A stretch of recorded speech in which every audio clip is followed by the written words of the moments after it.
Hello and welcome to Tiny Desk Knitting with Emma. I'm so excited that I finished this sweater and I'm wearing it. Of course, it was done last week when I showed it to you at Monica's house, but the neckline wasn't... No, maybe it was done. It just wasn't blocked. Anyway, I blocked it.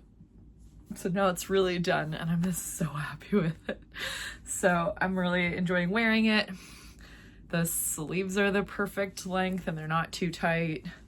The body isn't too tight. I think that there's no like obvious pooling except kind of on the back here, but whatever. I'm not concerned about it. I just really like it. It fits and it's like, it's the right vibe in terms of the, like it has drop shoulders, but there was like shaping on the sleeves so that, you know, it's not like super boxy, I guess. And the cool like back short row thing was really fun and it just has a really nice fit. I followed the instructions exactly for the neckline, so I'm really just happy with it. And like I said, I'm gonna knit more Sorry Northland patterns, not right away, because I have a few other things on the needles right now, which I'll show you. But just sort of, yeah, I would like to, this is the third week in a row that I've talked about the Belle and Sebastian pullover. And that's the next Sorry Northland pattern I think I want to knit. I think so. We'll see. Because I also have something else that I'll talk about in a minute. But yeah, okay. So I finished this and I loved the pattern. If you want to knit it, I think the pattern is still like free from the hobby website. I'm not sure if it's still free, but I got this pattern for free from the hobby website. Again, it's called the Louise pullover, and I'll link the Ravelry page in the show notes. The Ravelry pattern, I didn't do a Ravelry page for it. I mean, I think I have one, it's just not updated. I need to get Jordan, my roommate, to take photos of me wearing this and a couple of other finished things recently. I also haven't finished the Svensson neckline. It's just sitting on the floor. I can see it and I'm like, yeah, that didn't get done, but that's okay. I finished this and I'm happy. So probably one of the reasons it didn't get done is because I spent several days very fixated on this Fair Isle project. So I showed the colors last week. I've been talking about this for a little while and I'd finally settled on a palette last week. And then I started knitting it and I changed my mind about one color, which was the pop color, which is probably not going to be that surprising to anyone. So when I had shown this last week, I had literally just cast it on and hadn't even joined it. So I've gotten some more done on it. So far it looks like this. So I've basically finished the first oxo here, and then this was the original little part of the pattern. I'm happy that in this light you can actually see the difference between this gray and the white, like the lighter gray. I was a little concerned that it just wouldn't stand out, but I really like this palette. So I did change the pink. Originally I'd wanted to do this kind of salmon pink, and I maybe knitted like 3 stitches and I was like, no, the vibes are wrong. So I wanted it to still be pink, but I didn't want it to be as bright.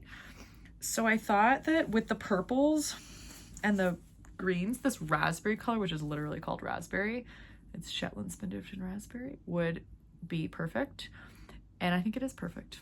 So I'm not sure if I said this, but initially I was planning to knit this as a vest, like a slip over, kind of like with a scoop neck. We'll see. But I think I like it so much that it will probably end up being a full-length like sleeve sweater. So I was like slightly concerned it didn't have enough yarn to make a whole sweater, but I have extras of all the greens. Greens are here. So I have a second skein of each. Well, I've second skein of this one, which is shade 141. These are all Jameson and Smith. 141, 65, which is the marled green, and then 82 mix. 82 mix is one of my favorites. I have a ton of these and a ton of these, like 5 or 6 of each probably. Just because I got them for another sweater that I made last year thinking, well, this, I think I've had a bunch of them for a while. Another sweater I made had this as a very prominent color. My green Fair Isle cardigan, which I was wearing the other day, actually.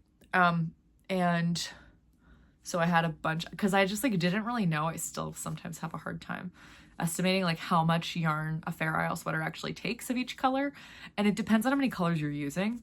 But if you use a lot of colors, you don't actually need that much of each color because it's lightweight yarn. It has pretty high yardage. Excuse me. You need like maybe 2 balls of each color for the colors that you're using, like,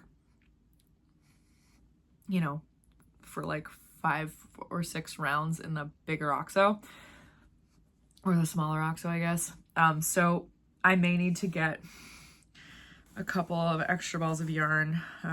Like I think I might need to get another one of this purple Spindrift. This is just called purple. Or I might change my mind and not end up using this color, but I have the gentian here, which I have a second one of these. My brother got me 2 of these when he got this for me, but I only have one of these, so. And hey, I might change my mind. So I was gonna use 3 purples, and now I'm only gonna use these 2, and I might actually change my mind and end up using like one of the J&S colors that has like the purple with the heathered green, because I think it would go really well with this, but also with the like green vibe of the sweater. So we'll see. I also might have more of those, or it might just be easier to get it because it's harder to get Shetland Spindrift in the US than it is to get J&S. The Woolly Thistle carries both. They don't carry all the colors of Spindrift because there's like 300 colors, and nobody carries all 300 colors in the US. So that's not a knock. You can get the yarn at the Woolly Thistle using my affiliate link if you want. It's somewhere up there. I love the affiliate program because they're so nice to let me use this code. It's not a discount code. It just gives me a small kickback at no extra cost to you. And I'm like super grateful for that way to support my channel.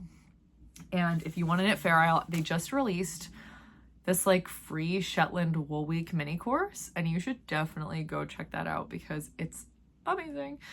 Karina and Maggie just went to Shetland Wool Week and they had a great time. And yeah, it's just like so fun. So I wish that I could have gone with them. Unfortunately, I had to work. So but if you are a fan of the Woolly Thistle, I think they'll be at Rhinebeck this weekend. I'm not going to Rhinebeck this weekend because I have a race in Baltimore. The Baltimore Running Festival is coming up on Saturday, and I will be running the half marathon. I've never gotten to do that before because BRF, Baltimore Running Festival, is always the same weekend as Rhinebeck. So I thought, just once, I'm going to stay in town and I'm going to have a really good time at the race, and have experienced this thing in Baltimore, which is really important to the city. So, especially to the running community. So I'm really psyched for BRF. But yeah, have fun at Rhinebeck if you're going. I really wish that I were going to be there. It will make it more fun next year when I go back, I'm sure. But I hope if you're going to Rhinebeck, you have an amazing time. So that's the Fair Isle news. I will try to have the purple OXO done for next week. I need to kind of get back to this. I've had a few days of doing other knitting, so I want to get back to this so that I can make some progress and see what it looks like, because I find that the more you knit of a Fair Isle piece, the more motivating it is to keep going, because you're like, oh my gosh, it's so pretty. So I would like to have my next set of the pattern done so that we can see what the whole thing looks like. I'm so excited about it. Yeah, just like Fair Isle bug came over me and I was like, I gotta knit a Fair Isle sweater. And so once I finished this, and the Svensson, which again is not actually done, but the hard part is done, I cast that on and I think it's gonna be great. So yeah, I'm psyched. I also have an extra ball of the like gray that I ended up using here, which is 54, so shouldn't run out of very much of this stuff. I'm pretty excited about it. I have a little leftover from this sweater. I think I have another skein of it somewhere too, because I think there were 5 skeins and I only used 3.5, so that's fun. But yeah, okay, so this is all done. I also cast on another sweater, so I was going to try and finish that purple Plocholopi sweater that I was working on for the TWT sweater cal, but I did not work on that. Sometimes it just comes over me that I need to like work on that, and I do. It's like I need some vanilla knitting. I don't want to think at all. Maybe I'm going somewhere or whatever, like to the movies or whatever, and I just need plain knitting. That's what I bring. Although it's a little hard, sometimes it does take a little bit more focus with Plocholopi because it breaks so often, so you have to be careful. It's smoothie time in my house. So I cast on a hay from line of 3, which I've shown before. Where's line of 3 here? Oh, no, it's not right here. I don't know where it is. Oh, here it is. On the floor. And it is the cover pattern, in fact. So it's this really simple, boxy. I'm in my drop shoulder phase, clearly. Pullover, and it, yeah, it's just really, like, it has this little lace on the side going up the sides. Super sweet little details. I love the kind of neutral photography that Lina used to do in these early issues. Now, the yarn that they suggested is Road to China Light by the Fiber Company, which is 65% alpaca, 15% silk, and 10% camel, and 10% cashmere. And it has 159 yards and 50 grams. So I have had yarn. I talked about this before, but I've had this yarn for a long time. I got it for myself as like a birthday gift to myself for my 26th birthday, which was almost 6 years ago. I'm gonna be 32 in November. So this is Skein Queen, which was, it's still available. Like, I mean, this, or at this particular colorway, and yarn might not still be available, but the company is still in existence because I Googled it so that I could put it in the description box a few weeks ago. And it is still a company. So this Skein Queen hand dyed in the UK. This colorway is called Fritillaries, and the yarn is Flockly, which is 70% superwash BFL, 20% silk, 10% cashmere. It is 4-ply fingering weight, 100 grams, 400 meters. So yeah, I've got this, 3 skeins of this, which I think will be enough based on the yardage that of the Road to China Light yarn. This should be fine. I have this as my 3rd skein, so I need to wind these up because it's so speckled that I'm really worried there's gonna be some pooling if I don't start alternating skeins right away. However, I was slightly concerned that if I knitted this to pattern, which is bottom up, I would run out of yarn, because of course I was afraid of that. I just always am. I don't, you know, when you're substituting yarn, you do have to like be aware of these things. So here's what I did. I decided to do it top down. This is the skein I already have wound up. And I know it's drop shoulder, so I actually took a look at the pattern to see how they did the short rows for the shoulder shaping, and like how many, you know, stitches would be left, you know, basically this part, like how many stitches were here, and like how many were reserved for the back of the neck. And I cast on the back, cast on the number of stitches for, you know, half of the sweater, which I did check, and that is correct. There wasn't any shaping. So I did my homework, and I cast on, I did short rows. I did like, I don't know, five short rows, because it was 39 stitches for each shoulder. So I did 7, 8, 8, 8, 8, 8. So it added up to 39. And I was very careful to like write that down so I could do it on the front. And when I do the fronts, so after I finish the back, I plan to do the fronts at the same time with 2 separate skeins so that they match exactly, and I don't have to worry about that. And then I will do some, you know, neckline shaping, something like this. You know, I have a lot of patterns that I can reference for that kind of thing, so I probably will be able to do that without too much trouble. But if I run into trouble, I'll let you know. So you can kind of see this, it's stacked here. So I'll be, you know, when I finish the back, right now I'm just working back and forth until I have like 8 inches. But when I finish the back, I'm going to be picking up stitches along the, you know, 39 stitches on each shoulder. I have locking stitch markers to show me where to start and end there. So that's one of my shoulders, and then my other shoulder is, oh my gosh, come on, where are you? The neckline rolls because it's stockinette. So there are my 2 shoulders. It has this is super easy to memorize. I'll link the pattern in the show notes because it's probably available as a single pattern now. yeah, I'm going to start alternating skeins pretty soon. And this is simple, really fun, beautiful yarn to work with. It's really nice in the hand. So I'm really enjoying this. Okay, I'm going to pause this. You won't notice that it's paused, but I have to go take some bread out of the oven. Okay. I ended up having to turn off my timer, which then made this a completely separate video clip, but that is fine. I will splice them together. That is just what happens. I just had a bread, like, I don't think it was a bread emergency that I had yesterday. Sorry, I'm about to go off on a tangent on bread. But I made this loaf of bread last week that was really good. It was like half spelt flour and half bread flour. And I did like a no-knead bread, mixed the dough with yeast and salt and water. Mixed the flour with yeast and salt and water. Like from a recipe that I found online. Mixed it all together. Let it proof for like, I don't know, 12 hours, maybe more than 12 hours. You know, shaped it in the morning. Let it do another little rise for a couple hours, and then I baked it in the Dutch oven, like the way that you would make sourdough. But I hate making sourdough. I used to make sourdough. It never worked out. I just prefer to make bread with yeast. I love eating sourdough. I just can't. I can't do it right. And I don't really feel like right now is the time to try. So, yeah. I, last night decided to make bread with rye flour and spelt flour and bread flour.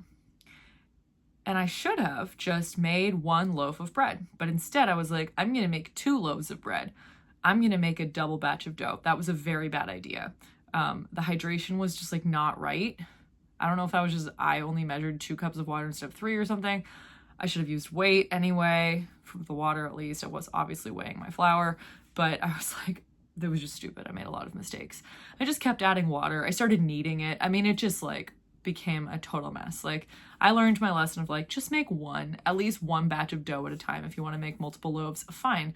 But like mix one dough, set it aside, and then mix another dough and then set that aside and like maybe in separate bowls. Anyway, it rose very well overnight. And this morning I just baked the first one. I put the second one in the oven. So the first one baked, I think it's way overhydrated, but it does look like bread. It's just really dense. So I think I might have just made some really wet bread, which is fine. I learned something and I'm sure it's edible. So next time I'm going to be a little bit more careful with my ratios and only make one at a time. But I'm excited to eat it. I'm letting it cool. And I'm excited to have that. So anyway, that was my hay sweater. Next is my sock progress. So I finished the first sock. I love it. I am actually really happy that I had my little, what would you call it? 180. My design 180 last week, because I just really enjoyed knitting this pattern more than the other one. I think it's really cute. It was really easy to memorize, easy to read, and I just like flew through it. So first one's done. So excited about that. Second one is in progress. Got through 2 whole rounds of the lace repeat, and it's an 8 round repeat. So a quarter of the leg is done. Very excited about that. So Lydia Bennett has a new pattern, and I just think it's right for me. So I'm really psyched about this pattern. I've been kind of knitting socks intermittently this past week, but as long as they get done before the release, that's okay. So I'll knit these. Would love to have another pair done, but even if I just have like one sock done so I can photograph it like on a foot or on a blocker, that would be great. And this is what I'm going to use. I don't know if I think I talked about this another time, and I was like, yeah, I'm going to use this one for Lydia Bennett because why not? Is this, which is from Fluffy U Fiber Farm. This is the fiber content, has sea cell in it, which I've never used before, but it's like a really woolly yarn and I love it. So I'm just so excited to use it. I've thought about using some like Rambler for heels, toes, and cuffs. I'm not sure if I will end up doing that. Maybe I'll just make a solid color sock because I have the contrast in this other pair. So I'm excited to finish that so that I can knit with this beautiful yarn that I've had for several years, 3.5 years. I think I got this, my very first Maryland sheep and wool. This company also made, this farm also made this BFL yarn that I used for a sweater, which is now my little short sleeve Cloudsley, which I love. So love Fluffy You. I don't think they have a website. I've tried to find their stuff online. Maybe they do have like a website, but I can't. Yeah, it doesn't. They don't sell yarn online, at least not to my knowledge. I will check again just in case. But yeah, anyway, I'm psyched about that. So, been working on the socks. I'm not sure if I showed this little sweater. This is a little baby sweater I've been working on for my friend Mike and Allison's baby, Bridget. Hand spun. So they're very good about the knitting. They like always put her in the knitted sweaters that I make. So I'm like, great. She can wear this. She's too small for the other one. So from last year. So she'll probably get a new sweater or two this fall. So will Nadia. Nadia was, Monica sent me a picture this morning of Nadia wearing her, like they were outside and she was in the stroller and the little yellow blanket that I made for her before she was born she's wearing it and it was really cute. So adorable. Yeah, so much fun. So, and I was so glad that they were able to be on the channel last week. Obviously I talk about Monica like she's always here and everybody knows her, and they don't, because we just see each other a lot, but she's obviously, we don't live nearby anymore, super nearby. We just see each other at work where we're not recording. We're just talking a lot about knitting. She had a couple of things that she wanted me to ask folks about for this week though, because we just needed to crowdsource a couple things. And I thought, what better way to do that than to ask all the knitters who watch this? Okay, so first question, they're completely unrelated. So as we all know, as I just learned, Brooklyn Tweed is no longer producing yarn. So what are we using as a Brooklyn Tweed shelter substitute? This is a really interesting question. I have several yarns that I would use kind of around Brooklyn Tweed shelter as a substitute, but they aren't exactly the same. So I love Briggs & Little. It is way scratchier than Brooklyn Tweed, but it is a woolen spun yarn. Heritage is a little too thick. I would think Regal would probably be the best sub if you're going to use Briggs & Little. Got some down here. Oh, I've got some more yarns down here that I can show as well. Yeah, so this is Briggs & Little Regal.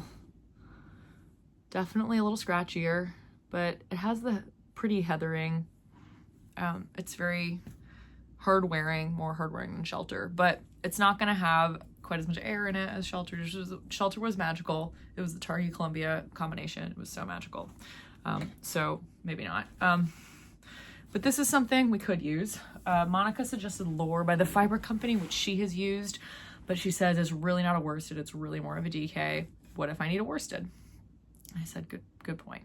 So Lore from the Fiber Company is pretty close. But again, DK, not worsted. So, although I find Shelter pretty light for a worsted weight yarn. So I don't know, I've never knitted with Lore. I have quite a few skeins of this Blosta yarn that a viewer sent me a few years ago, which was super generous of her. Thank you, Pam. This has 212 meters, 232 yards per 100 grams. So not quite the yardage of Shelter, but this is quite soft. It is 60% fine Irish wool and 40% New Zealand wool, spun by Donegal Yarns in Donegal, Ireland for stolenstitches.com yarn by Carol Feller. This is the colorway Spear. And I have quite a bit of this. Pam sent me some blue, some white, some navy, and then maybe not navy. It was just a marled blue and like a lighter blue and navy. So quite a few of this. And then I have a few skeins that I actually dyed this kind of like coppery purpley brown a few years ago, just for fun. I think I dyed this 2 years ago. I was gonna make like a t-shirt with it or something, and that totally fell by the wayside. But yeah, pretty anyway. So that's one question. So are you sad that Brooklyn Tweed is closing? And if you are looking for a Shelter substitute, what are you thinking? The other one we floated around was Harrisville Highland. Monica said, have you ever played with that? And I said, yes. several times. I usually use it Highland on a cone, which is lighter weight. Actually kind of feels more similar to Shelter, because again, I think Shelter is a lighter weight. In my hands, it feels lighter than Highland does, but Harrisville does spin, or did spin, that Brooklyn Tweeds woolen spun yarns, so Harrisville Highland is probably a good option. It's also not very expensive. You can get it on cones, which is even less expensive. If you don't like the consistency of the yarn on a cone, because they are made for weaving, you can skein it up yourself with your Swift and wash it, like soak it, so that the spinning oil comes out, and then it will puff up a little bit more. But that will also come out when you block it. So just make sure you make a swatch and block the swatch if you're not sure how the yarn's going to behave at gauge when it's blocked, like when that spinning oil is washed out of the yarn, because it feels kind of flat when it's on the cone. And so make sure you wash and block a swatch so you know that the needle size is like correct for you, even though the gauge might not match up exactly until it's blocked, and then block the swatch and see. That's my advice on that. But like Jamieson and Smith on a cone, it's the same. There's a little spinning oil on it. It feels a little bit like thinner, almost just like flatter than the, you know, balled up Jamieson and Smith yarn, but I use them interchangeably. You can see here for the sweater I'm making now, I have like cones of the white and gray, and I have balled yarns of the colors. So, excuse me, I use them interchangeably. I don't wash my J&S cone yarn first. It does smell a little bit more, I don't know, unprocessed. Again, it's like a tender weaving, but you can also knit with it. Doesn't matter. You can wash it if that bothers you. I don't.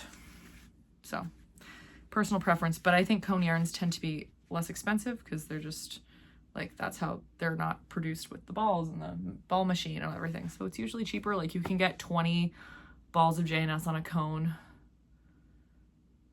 I don't know, for like $70 or something at the Woolly Thistle, and individually the balls are like $6.95. I don't know how much they cost now. I should know that. It's like, it's way cheaper to get it on the cone because you're getting 20 balls worth of yarn, and that would cost almost double probably if you got 20 balls of J&S like this. So if you want a lot of one color, this is your friend. But like at Harrisville, I do a lot of weaving at Harrisville. They teach weaving classes, they sell looms, that kind of thing. So they have weaving yarn. It's on cones and it's cheaper, and they have the same range of colors. It's the same yarn, it's just less, you know, they don't do the finishing process on it. So the yarn will finish itself when you wash it, especially if you use lanolin, you know, we'll wash with lanolin like Eucalyptus. So definitely helpful to know. But yeah, so that's my first question. The second question is that Monica showed the red cardigan that she was making last week, and she had changed it to do the sleeves, like pick up the sleeves and then knit down here, and she just flipped the lace chart and it didn't work, and she didn't know that that wouldn't work. So the decreases are all going the wrong way and stuff, and she just had a lot of questions about like, why can't you flip a lace chart? And we like looked all over the internet, we tried to figure it out. Why does it look so weird? Why do you have to flip the decreases around? Because it looks like you shouldn't have to. And we got all sorts of answers, like the physics of it is really complicated, and like how many stitches are in between the holes, and like where is the placement of the decreases. And it was like, basically you can't just flip a chart. And she was like, can you get really smart about this and like explain it to me? And I was like, I don't think I can, because I just don't understand physics at all. Like truly. So I don't know if I can, but if anyone watching has like a deep knowledge of why lace is so complicated when you try to flip it around, and you can put it into words in a comment, we would love to know, because we've been talking about it for like 3 days and we just can't figure it out. But it's really interesting conundrum, and Monica hates when she can't figure something out because she's very smart, which you can probably tell from hearing her talk. So she really wants to know. She's very curious about this. So if anyone can enlighten us, we would love that. So just putting that into the universe. If you can't help, that's fine. But we'd love to know what you think about lace and why it's so complex in terms of like the physics and the, you know, direction of yarn overs is complicated. Anyway, she was like, we were like, let's ask ChatGPT, because then we don't have to do as much Googling and like find the different sources. And we tried to ask it why, and it sort of explained, and she's like, I think I kind of get it. But then she was like, let me ask the AI to do the chart flipped for me correctly. And she asked Chat, and it was just atrocious. Wasn't even close. There were symbols that didn't exist in knitting charts that were part of it. It was hilarious. So that didn't work. She was probably using the free version, as was I. So maybe like the pay version of ChatGPT would be like smarter about this, but I don't actually know if AI is smart enough to do something like that. So maybe someday, but also AI ruins the environment. So I try not to use it very much. So anyway, you don't have to agree with my take on that. That's just, well, it uses a lot of energy, so I try to avoid that. But anyway, those are our 2 queries. Brooklyn tweed shelter substitute, and why is lace so weird? So a couple more things that I did this week. I was talking about how I wanted to make a Poetria pullover by Sari Nordland with this Biche Bouche Le Petit Lambswool in turquoise, and I dyed some mohair. It's a little more blue. It's pretty tonal. Gonna have to alternate the skeins, but this is 2 skeins. I just wound them together. I'm excited about this. I think it's gonna be super pretty together. The kind of like tealish, light, greenish situation here with the turquoise yarn, which is also heathered and very nuanced. I love these 2 together. So I'm eventually gonna make a Sari Nordland Poetria with these. I have 4 of these and 2 of these, which hopefully is enough. It's a top-down sweater, so I'll just knit the sleeves first. And then knit the body until I run out of yarn. LA style, run out of mohair first. So that'll be fun. Looking forward to that. Not sure if I'm gonna knit that first or the Belle and Sebastian pullover with my Drops Air first. But I should have enough of this to knit the Belle and Sebastian. I have like 7 of these, and they're all the same dye lot. So hopefully I don't need any more, because it would be sad if I needed a new dye lot. But I'm really enjoying the idea of knitting those someday when I finish something else, maybe the Fair Isle. I'm trying to have just like minimal sweaters on the go at the same time. Right now I have 3, which is definitely the max that I want, unless I'm knitting something for a kid, which is usually quick. So, but 2 are mostly vanilla, so I feel good about that. Yeah, and like, I have a trip coming up to Arizona for the marathon next month. I'll probably just take 1 thing. Well, depends on what that thing is. Like if I really don't do any work on that darker purple Lopi, I'll probably just bring that and like make that my project and like a sock project. But if that's closer to done, maybe I'll bring it and finish it. And I'll bring like the hay sweater, and I'll just get as much of that done as I can. Because I tend to just be pretty focused when I'm on a trip if I just bring 1 or 2 things. Of course, when I went on the trip last weekend, I brought this and the purple thing and the socks, and I actually worked on all of them, and I basically finished this one, so that was very productive. And actually for the marathon trip, there's going to be 2 plane rides. Luckily they're direct. And then quite a lot of downtime because we're trying to rest for a marathon, and me and my 2 friends, Keegan and Jessa, who are coming with me, we're going to be watching a lot of The Secret Lives of Mormon Wives season 3, which is coming out like basically right then. After the marathon, so the marathon's on November 16th. On the 17th, we're still going to be in Arizona in Scottsdale, and we're leaving on the 18th. And so the 17th is the day of Wicked for Good, so Wicked 2 early release. And we will be going to that because I got us tickets. I didn't even ask them. I was like, I did. I like put it in our group chat. I was like, do you guys want to go to Wicked 2 last night in Scottsdale? And they didn't respond for like 10 minutes. And I was like, I'm getting tickets.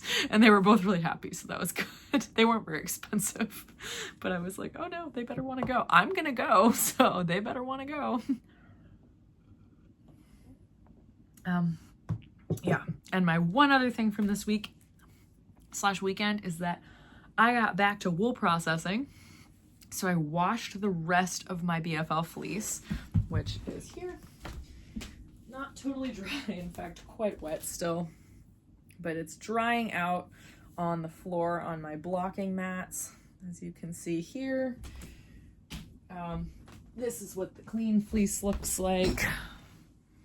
It's kind of not easy to pick apart in terms of locks, actually. So I've struggled a little bit with combing it, but not too bad. I usually just, it's a little bit jumbled sometimes. It's a little more woolen spun type of nestlet, probably. I don't know. Spinning is very not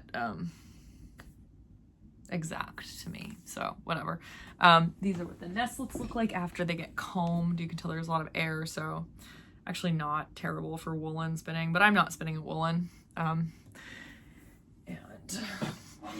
I'm spinning it on my e-spinner. So this is what I got through this weekend. I have another bobbin that's about this full, so I could ply them together, but I think I'll probably make them both more full, because I've got all that yarn still to comb that's clean, and then all that yarn still to comb when it's dry.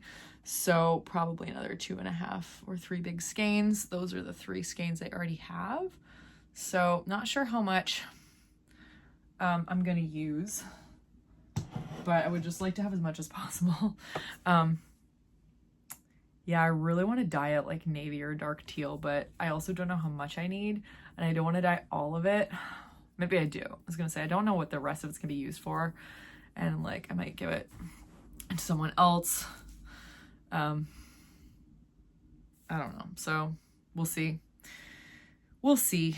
But I am excited about that. I just kind of go in fits and spurts with it, because it does make my floor and my desk really dirty, because like it's clean, but there's still like, you know, just, you know, the lanolin's gone and the bad stuff's gone, but there's like some dirt, you know, in the, you know, tips and stuff. So it does need a good combing, and a lot of dander comes out in the comb. So I have to wear a mask. I have to turn on my air purifier when I do it. I have to use the combs. I have to get towels on the floor. And then I need to know where my small vacuum is, which I don't right now. And I'm going to need to find that before I comb any more wool. So yeah, just looking around for it as though I'm going to see it. I don't know where it is. I should stop doing that. Multitasking is not my friend. So yeah, that's kind of it. Yeah, it's been a great week. I had a really good 20-mile run on Saturday. Felt super lucky, because as I said, I've had some kind of ups and downs with running in the past few weeks, just been like tired and probably a little fatigued, or just not recovered enough for my workouts. And last week I had a real bad workout on Wednesday.